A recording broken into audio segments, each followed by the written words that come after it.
سبحانك لا علم لنا إلا ما علمتنا إنك أنت العليم الحكيم وعلمنا ما ينفعنا في ديننا ودنيانا وآخرتنا برحمتك يا أرحم الراحمين وارزقنا فهم النبيين وحفظ المرسلين إلهام الملائكة المقربين وارزقنا سرعة الفهم وثبات الذهن وقوة الحفظ والضبط بحق سيدنا محمد وآله وصحبه أجمعين وبعد.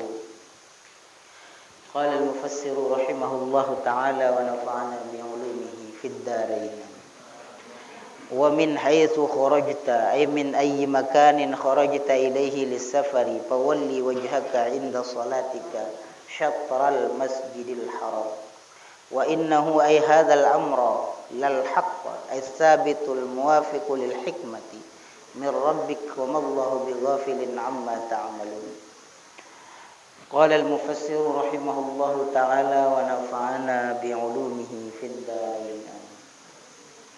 Wa min haitsu kharajta, dan dari arah mana saja engkau keluar, atau min ayyi makanin, dari tempat mana saja kharajta engkau keluar, ilaihi lisafari, untuk pergi musafir, fawalli wajhaka, maka hadapkanlah wajahmu, inda sholatika, ketika engkau salat, syatral masjidil haram, ke tengah-tengah masjidil. Nah, ini kata tengah masjidil haram, maka yang menjadi patokan itu Ka'bah itu sendiri. Jadi harus menghadap ke arah Ka'bah bagi orang yang berada di wilayah tanah haram itu sendiri. Nah, kalau yang dekat di seputaran Mekah itu dia menghadap Masjidil Haram. Yang penting ada bagian dari Masjidil Haram yang sudah seandainya ditarik garis ketika dia menghadap sholat, itu sudah sah. Nah, kalau kita yang jauh seperti ini, yang penting arah di mana Ka'bah itu ada. Misalkan kita hadap barat, apalagi sekarang ada kompas, bisa untuk menjadi petunjuk untuk menyesuaikan kemana arah kita berkiblat. Nah, Islam itu agama tauhid, agama pemersatu. Tuhan yang disembah itu hanya Allah, cara ibadahnya persis semua sama, dan semua kaifiat bacaan-bacaan di dalam sholat itu semuanya sama, ibadahnya sama, arahnya pun menghadap ke arah yang sama. Makanya kalau orang berada di timur Mekah, di timur Masjidil Haram, dia sholat ke barat. Kalau di utara hadap ke selatan, yang di selatan hadap utara, yang di barat hadap di timur. Nah, itu jadi ada kesatuan kiblat.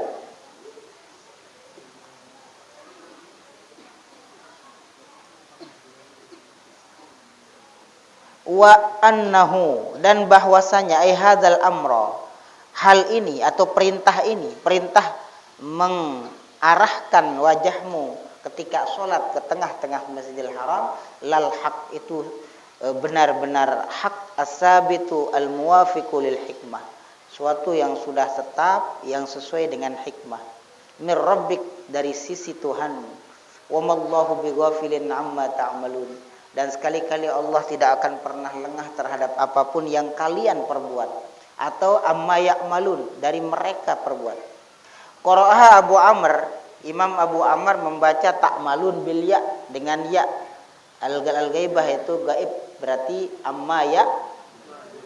Sekali-kali Allah tidak akan pernah lengah terhadap apapun yang dia diperbuat oleh orang-orang kafir. Kalau pakai ya kembali ke orang-orang kafir. Hum itu kembali ke orang-orang kafir. Orang kafir yang mengingkari perintah untuk menghadap Ka'bah itu sendiri. Wahwa, dan kalau pakai iya, rojiun lil kufar, domirnya itu kembali kepada orang-orang kafir. Ay min ingkari amril qiblah, yaitu daripada pengingkaran terhadap urusan atau perintah kiblat itu. Wal bakun, dan imam-imam qurra yang lain selain Abu Amr, maksud dengan wal bakun bitta, dengan tak, seperti yang tertera di sini. Wa mallahu bighafilin amma tak malun itu. Alal khitab, jadi mukhatab, orang kedua kalau pakai tak. Maksudnya taknya tak khitab. Wa min haitsu kharajta, dan dari tempat mana saja engkau keluar, fi asparika dalam musafir-musafirmu, wa magazika dan dalam peperangan-peperanganmu. Karena kadang-kadang Rasulullah itu berperang agak jauh letaknya dari Mekah itu. Tapi lagi kalau waktu perang Tabuk gitu, perang Tabuk jauh juga itu. Minal manazilil qaribah wal ba'idah, dari tempat-tempat yang dekat dan jauh.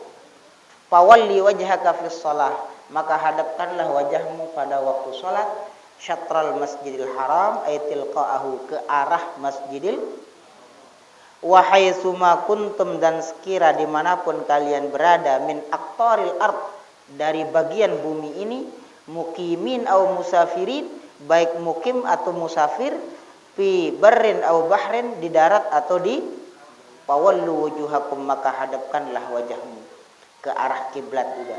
Fis shalah, dalam salat, mim mahalikum, dari tempat-tempat kalian, syatrahu ay syatral masjidil haram, ke tengah-tengah masjidil haram. Ini ada 3 wa min haitsu kharajta itu.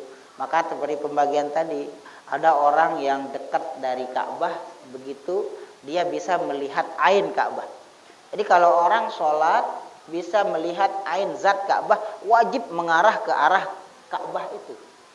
Kemudian ada orang yang letaknya kurang 2 marhalah dari Makkah atau dari Ka'bah itu, maka dia cukup menghadap Masjidil Haram sudah, walaupun nggak persis menghadap Ka'bahnya. Yang penting bisa menghadap Masjidil. Nah, kalau yang jauh dari Makkah, yang penting daerah haram itu sendiri. Wilayah tanah haram yang merupakan bagian dari tanah haram Makkah, ada bagian yang sudah dia hadap ke situ, kayak kita menghadap barat. Maka yang penting kita yakin bahwa ketika menghadap barat dalam sholat itu ada bagian dari tanah haram, di mana wilayah itu kena, kalau kita tarik garis lurus dari tempat kita sholat, itu udah sah sholatnya. Maka ada 3 ini, ada 3 kata 3 pawalli itu, pawalli wajhaka syarr, menunjukkan 3 kondisi itu. Wa karrarallahu ta'ala amrat tawalli li syatril masjidil haram salasa marrat, dan Allah mengulang-ulangi perintah menghadap ke tengah-tengah Masjidil Haram sampai 3 kali, li ta'kidi amril qiblah, untuk menguatkan urusan kiblat. Li'anna naskha, karena sungguhnya yang namanya nasakh, apa arti nasakh? Pemberhentian hukum sebelumnya dengan hukum baru yang bahasa sekarang itu up to date, yang terbaru sesuai dengan dalil, bukan hanya kemauan.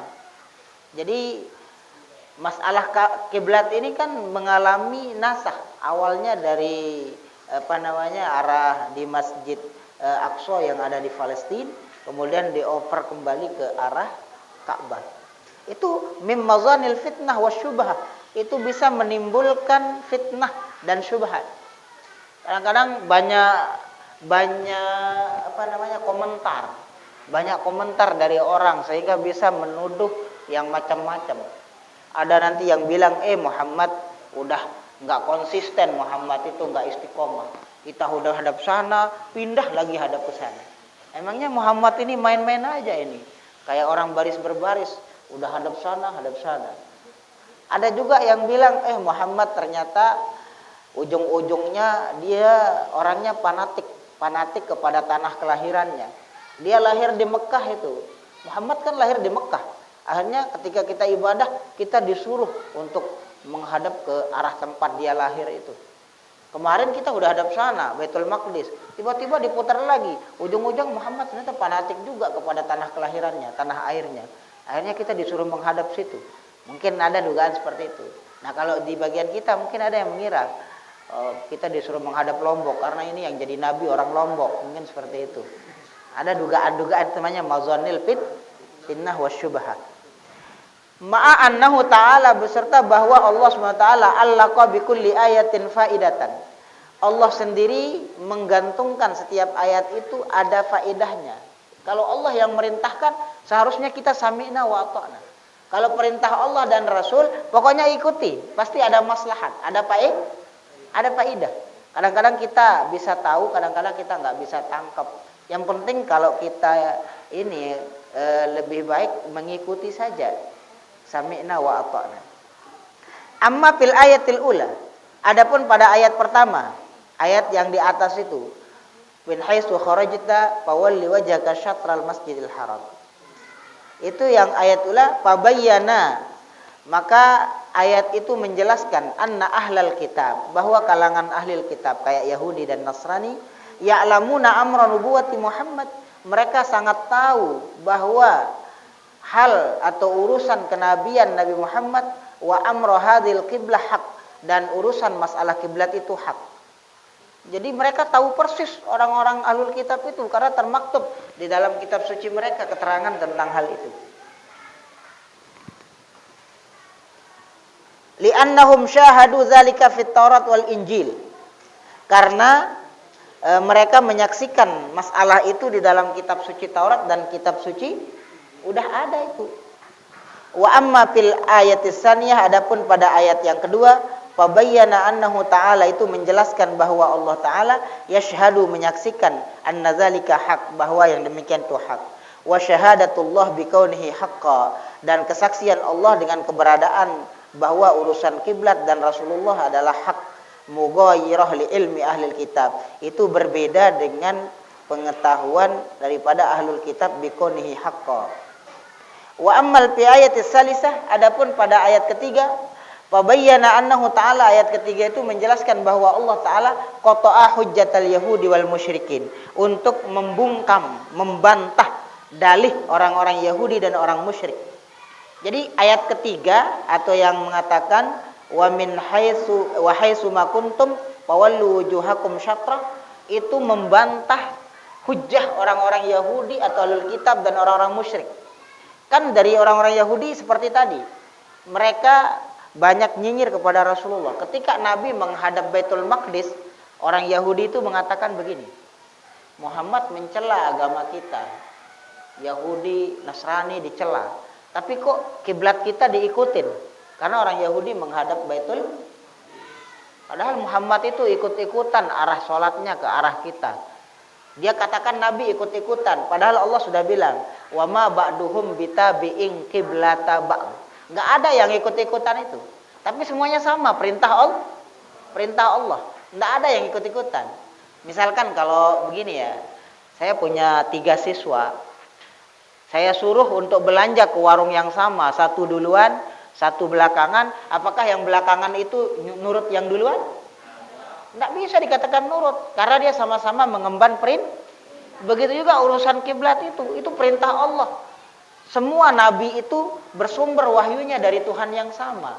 Nabi Musa Allah yang kasih wahyu, perintahkan begini. Nabi Isa begini. Rasulullah juga begitu. Tidak bisa dikatakan Rasulullah mengikut apa yang sudah jadi syariat terdahulu itu. Kalau Allah yang perintahkan, sami'na wa ata'na, itu bukan mengikut-mengikut. Maka Allah sendiri yang menyatakan kayak tadi, wa ma ba'duhum bitabi'in, enggak ada yang ngikut-ngikutan itu.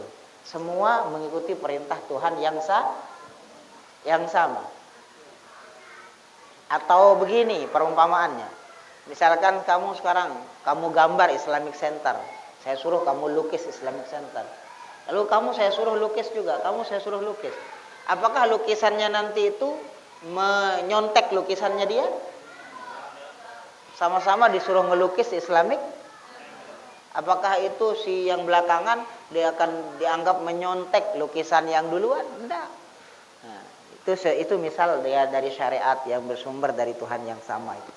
Nah, itu salah satu fungsinya supaya membantah dalih orang-orang Yahudi dan orang musyrik. Orang musyrik juga nyinyir. Jadi pihak situ nyinyir, pihak sini nyinyir. Banyak sekali kaum nyinyirin ini. Ahlul nyinyirin, orang-orang yang nyeri kalau orang bahagia karena dia terlalu nyinyir. Orang musyrik bilang apa? Orang-orang musyrik Mekah bilang apa? Muhammad ngaku ngikuti syariat bapak moyangnya Ibrahim. Tapi kok dia tidak menghadap Ka'bah yang dibangun oleh Ibrahim? Kan Nabi Muhammad disuruh mengikuti syariat Nabi Ibrahim, anittabi' millata Ibrahim. Tapi kenapa Muhammad kok nggak ngadap Ka'bah yang dibangun Ibrahim? Dia menghadap arah sana, Baitul Maqdis. Akhirnya Rasulullah secara manusiawi semua nyinyir dari kaum-kaum nyinyir ini secara psikologi ada dampaknya juga kepada pemikiran Nabi. Nabi itu rindu supaya Ka'bah itu dialihkan kembali atau kiblat itu dialihkan kembali ke arah Mekah, tidak menghadap Baitul Maqdis lagi. Akhirnya Allah Maha tahu apa yang terpendam dalam hati Rasulullah, maka Allah bilang qad nara taqalluba wajhaka fis qad nara taqalluba wajhika fis sama falanwalliyannaka qiblatan tardaha. Muhammad tenang. Oke, gue tahu isi hati lo, kata Allah. Gue tahu, lo belum cerita aja gue tahu. Lo kepingin kan gue arahkan kembali ke arah Ka'bah itu. Tenang, pada saatnya falanwalliyannaka qiblatan tardaha. Pasti gue akan suruh engkau menghadap ke arah yang engkau sudah sukai. Masa Allah bilang gue lo itu ya? Apa hujjah dari orang-orang itu? Wazalika qauluhu ta'ala, itu maksud dari firman Allah li alla yakuna linnas, supaya tidak ada bagi manusia al yahudi wal musyrikin alaikum atas kalian hujjah, enggak ada dalih lagi untuk mendebat kalian. Ay mujadalatun fit tawalli, tidak ada alasan, tidak ada argumen untuk mendebat kalian di dalam pengalihan arah kiblat itu. Wal makna, dan makna annat tauliyata anis sakhrah tadfa'u ihtijajal yahud, bahwa memalingkan kiblat dari Sakhrah di Baitul Maqdis itu membantah, menolak dalih orang-orang Yahudi yang mengatakan bi anna Muhammadan yajhadu dinana wa yattabi'u kiblatana. Itu kata orang Yahudi. Muhammad mengingkari agama kita tapi mengikuti kiblat kita. Setelah dialihkan kembali ke Mekah, orang Yahudi nggak bisa ngomong lagi. Wazalika madfu, dan hal itu tertolak bi annal man'ut fit Taurat kiblatan, bahwa yang disebutkan, yang disifati dalam kitab Taurat adalah kiblatnya Rasulullah al-Ka'bah.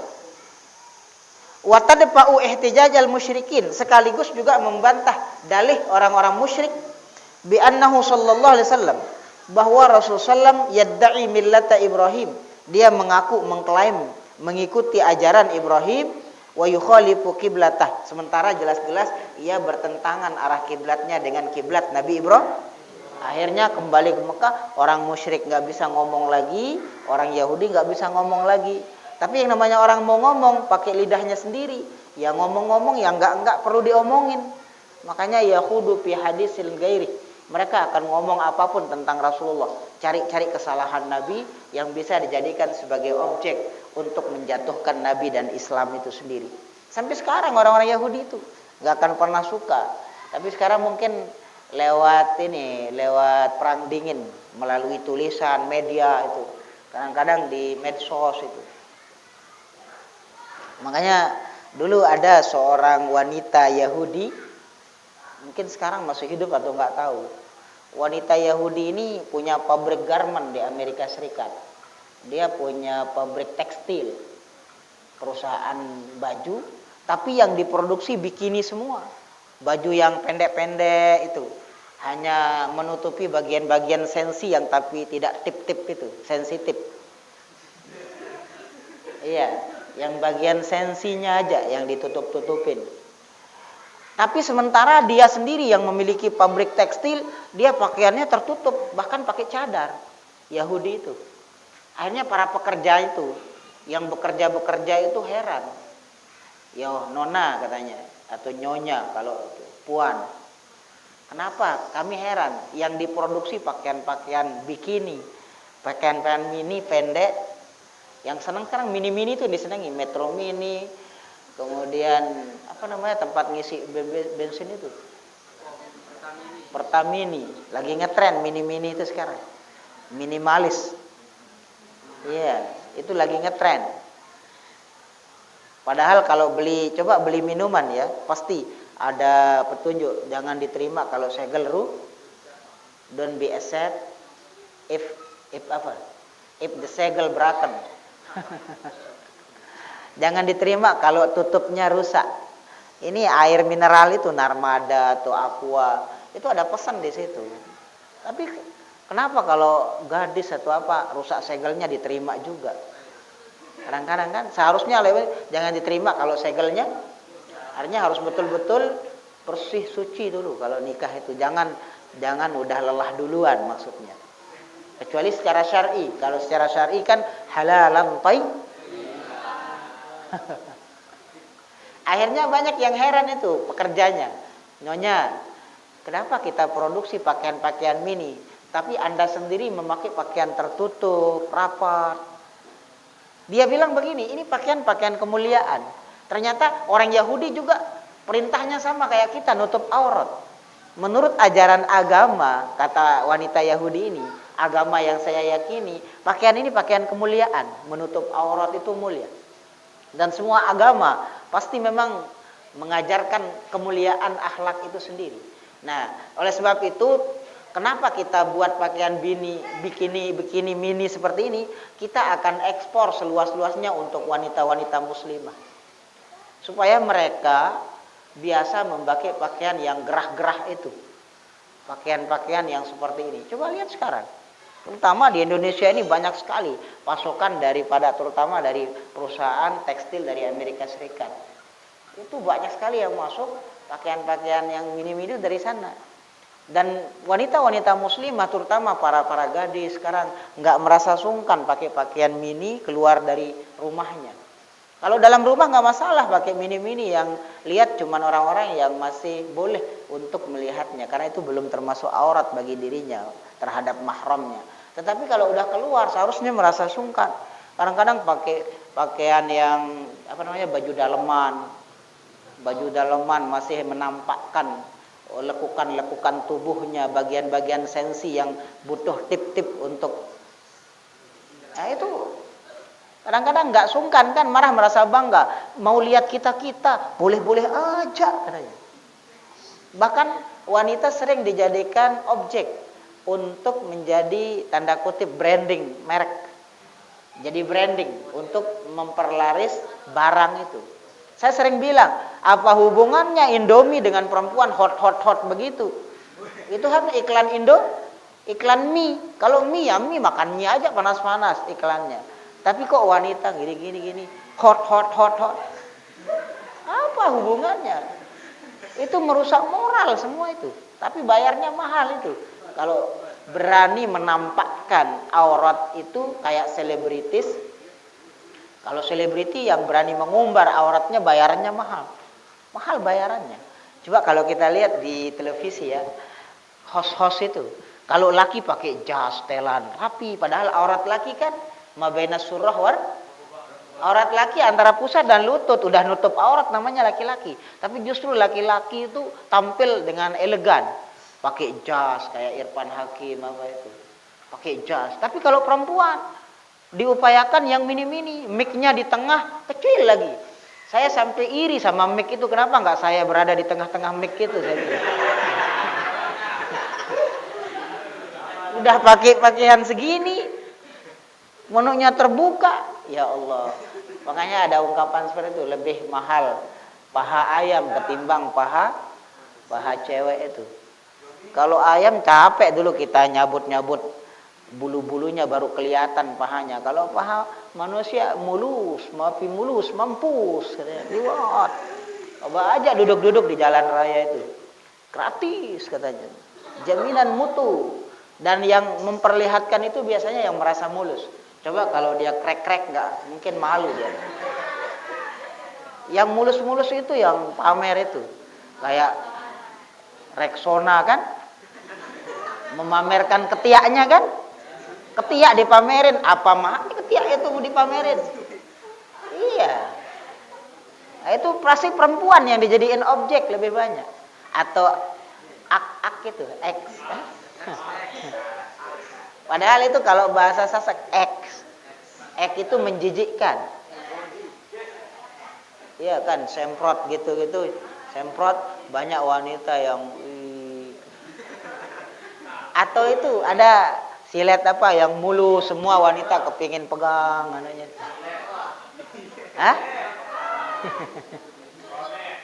Nah, itu bagian dari makar orang-orang Yahudi. Mereka ingin merusak moral terutama kalangan wanita. Karena mereka yakin wanita itu punya peran penting. Sesuai dengan hadis Nabi, an-nisa imadul bilad, wa iza soluhat soluhal bilad, wa iza pasadat pasadal bilad. Kalau perempuan rusak, rusak negara itu. Kalau perempuannya baik, baik negara itu. Maka kalau mau merusak suatu tatanan bangsa dan negara, rusak dulu. Perusak kaum perempuannya, rusakin dulu. Nanti kalau kaum perempuan sudah rusak, bisa di booking 80 juta sekali booking kan? Siapa itu? Masih ingat? Iya, kepingin booking tapi kemahalan. Kemahal? Kalau punya 80 juta disenteluk bisa kawin 80 kali. Iya kan? Sekali kawin 1 juta bisa kan? Bisa.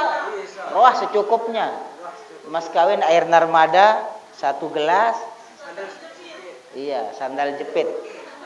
Itu lebih bagus itu. Mas kawin sandal jepit. Itu bagus, itu seru itu mas kawin sandal jepit. Toh nanti ujung-ujungnya akan saling jepit juga kayak sandal itu. Oke. Illal ladzina zalamu minhum, kecuali kalangan orang-orang yang zalim dari mereka. Illal mu'anidina minhum, kecuali orang-orang yang sangat menentang, inat. Arti inat ini keras kepala. Orang yang sudah tahu kebenaran tapi nyata-nyata menolak kebenaran itu namanya inat itu. Pokoknya seneng bekencengan lah bahasa Sasak itu. Iya, tapi dia tahu yang benar dan yang salah, sengaja dia tidak mengakui kebenaran itu. Saya sering di kitab-kitab kuno sering diungkapkan contoh inat itu. Misalkan di atas kelapa itu burung atau kambing. Kan secara logika sulit kambing naik ke atas pohon, lebih lebih terbuka kalau kita anggap. Tapi dia tetap nggak mau, pokoknya itu kambing. Pasti kambing di atas kelapa itu. Nggak mau dia bilang, saking dia kepingin untuk keras kepala itu. Itu namanya keras kepala. Kayak kalian ini yang keras kepala ini.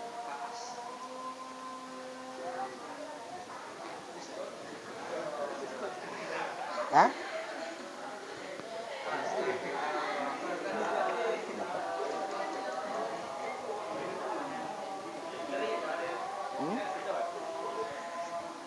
Ngenyot, ngemot, ngedot.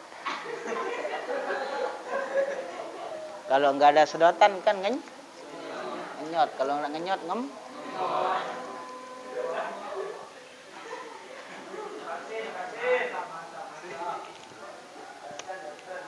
nggak bisa. Ini laki-laki bukan laka-laka.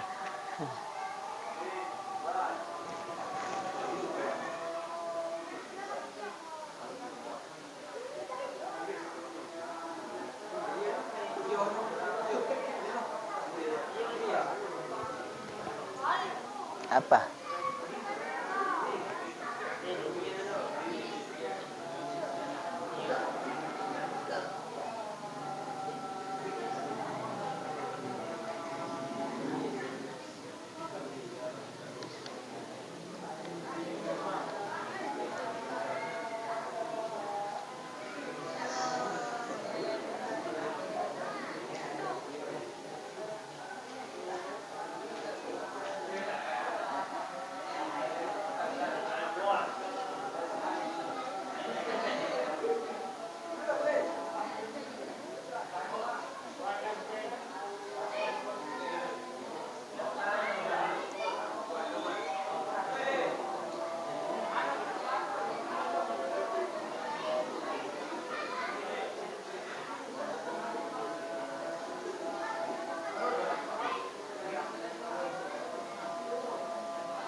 Fa innahum yaqulun, sungguhnya mereka orang-orang inat, keras kepala itu mengatakan.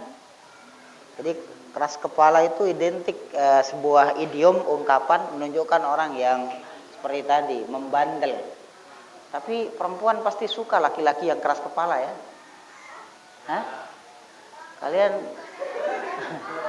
Hah? Iya, Mau yang lembek kepalanya.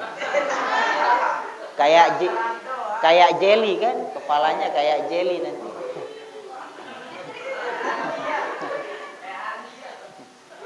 Siapa Patrick dia bilang? Bongbong.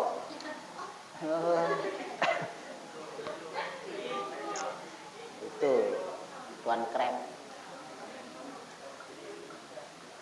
Fa innahum yaqulun, sungguhnya mereka orang-orang zalim, orang-orang inat itu mengatakan, ma tahawwala ilal Ka'bah, tidaklah Muhammad beralih ke Ka'bah.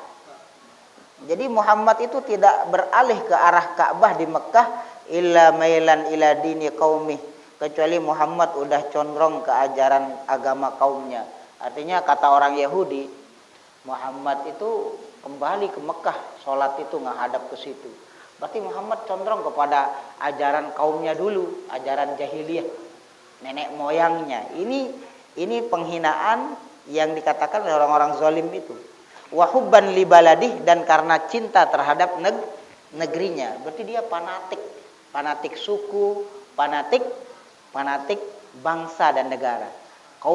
Kaumiyah istilahnya. Itu kata orang-orang yang zalim itu. Fala takhshawhum, maka janganlah kalian takut terhadap mereka, kata Allah. Tidak usah khawatirkan apapun mereka, mau cemooh, mau nyinyir, mau komentar bilang gini, biarin aja. Ai fala takhafu muta'anatahum fi kiblatikum. Jangan kalian takut soal celaan mereka dalam masalah kiblat kalian itu. Fa innahum la yadurrunakum, karena sungguhnya mereka tidak dapat menimbulkan mudarat kepada kalian. Wakhshawni, tetapi takutlah kalian kepadaku. Ihzaru iqabi, takutlah kepada siksaku, firman Allah. Fala tukhalifu amri, maka jangan sekali kalian menentang perintahku. Wali utimma ni'mati alaikum, dan supaya aku sempurnakan nikmatku kepada kalian wahai umat Islam. Bil qiblah, dengan pengalihan kiblat ke arah Ka'bah kembali. Kama atmamtu alaikum biddin, sebagaimana aku sempurnakan buat kepada kalian agama itu.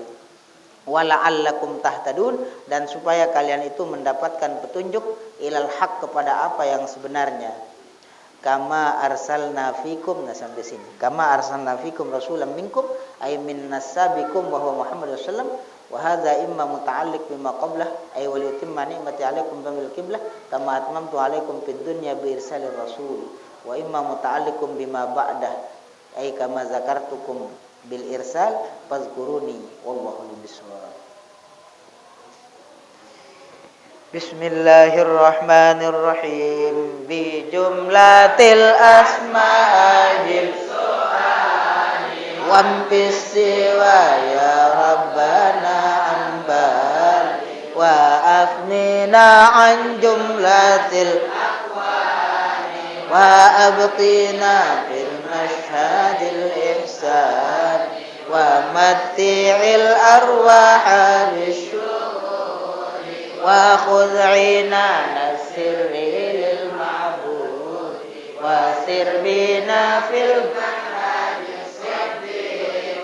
wa zujjana bi amhurit tahqiq wa dha'ifil ladzati lil arwah waqsu hasyana kullatal batta waj'al ma'ani waslikum afya wa qawwina bil jam'i wal baqa'i wa'tib lidzati wa hannina bi a'zamil ladzat wa farriqil albaba lil mahbub wa rawwiqil mashruba lil qulubi wanzur maulana waj'al lahu najri ridha wa salli ya dzal judi wal irfa ala nabi bajatil ursha wa alihi wa sahbihi al-a'yan ma mazzaqa ash-shawqu hijab ar-radi ya rabbi ashrik bi jahi babi faydikal midrari أهل الحضرات العليا داعيك بالحسنى بحر الوالى الأحلى لكل عارف أسماء أبو المعارف إمامنا وغوثنا وبابنا الأعلى رفيع الجاه مبيط الأسرار عالي الشان والمنحة العليا أبو العرفان ربي أعظم بك مرتقاه وأعلي بفردوسكم ورقي أسمى مقام دان وأحينا ببيضه الرباني من والاه وحب بالرضوان من صفاه واكشف به الغطاء عن القلوب وسر بها لحضرة المحبوب وفكها من ذرات الأغيار وزفها في هودج الأسرار وانشر علينا منه بالإمداد لطائف الإسعاف والإسعاد واحفظ به الأنشا من الصدود ويسير الوفاء بالعهود والزم لنا في عقده المنظوم وأسقنا من كاسك المكتوب وجد لنا بالعفو والإحسان واختم لنا بكامل الإيمان. الفاتحة.